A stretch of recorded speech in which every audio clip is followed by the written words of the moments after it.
এত ঝটপট একটা মেনুর জন্য আমি আপনাদেরকে সঙ্গে শেয়ার করছি।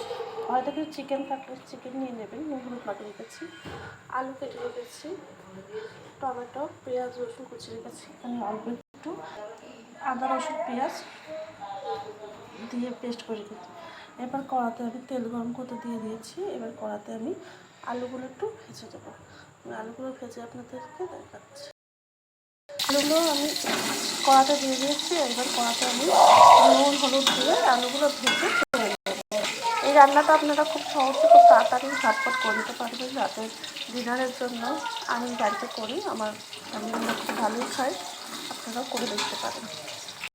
নুন দিয়ে দিয়েছি, দিয়ে আমি আলুটাকে ভেজে দিচ্ছি।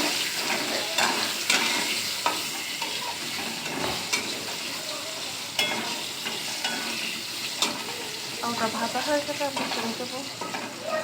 আলুটা একটু লাল লাল করে ভেজে দেবো আমি, কেন চিকেনের ছোটো ছোটো কিমা তো আলুটা তো আমি লাল লাল করে না ভাজলে তা হবে না, তাতে তো সেদ্ধ হবে না, তাই জন্য আলুটা লাল লাল করে ভেজে দেবো।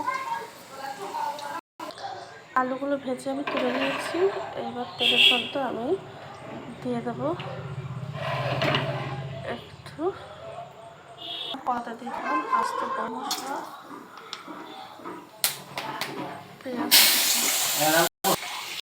পেঁয়াজ, গরম মশলা,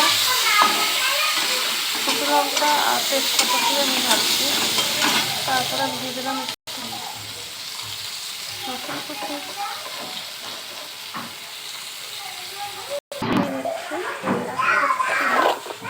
আপনারা চাইলে দুধের চিনি দিলে ভালো, পেঁয়াজের পদ্ধতিতে ভালো কালারটা হয়। এটাকে ভালো করে একটু ভেজে নেবো। ভালো করে একটু ভেজে নিয়ে এরপরে আমি দেবো টমেটো। এবার আমি টমেটোটা দিয়ে দিচ্ছি। টমেটো দিয়ে একটু নাড়াচাড়া করার পরে মশলাটা আমি এটা করে রেখেছি দিয়ে দেবো। মশলাটা আমি ছেড়ে দেবো।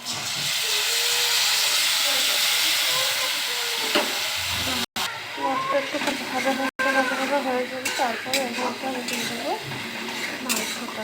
চিকেনটা আমি 3 কেজি করে চিকেন রেখেছিলাম, ওই চিকেনটা মশলাটা হয়ে গেছে। এবার আমি এই চিকেনটা এর মধ্যে অ্যাড করে দেবো। চিকেনটাকে একটু ভালো করে নাড়াচাড়া করবো, তারপরে আমি আলুটাকে দেবো। আমি আলুটা দিয়ে দিয়েছি, দিয়ে রেখে নাড়াচাড়া করুন।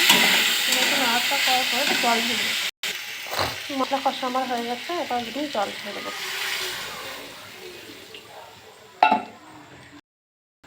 রান্না হয়ে গেছে। এবার এটা আমরা রুটি দিয়ে খাবো। আপনারা রুটি পরোটা যা ইচ্ছা সেটা দিতে পারেন।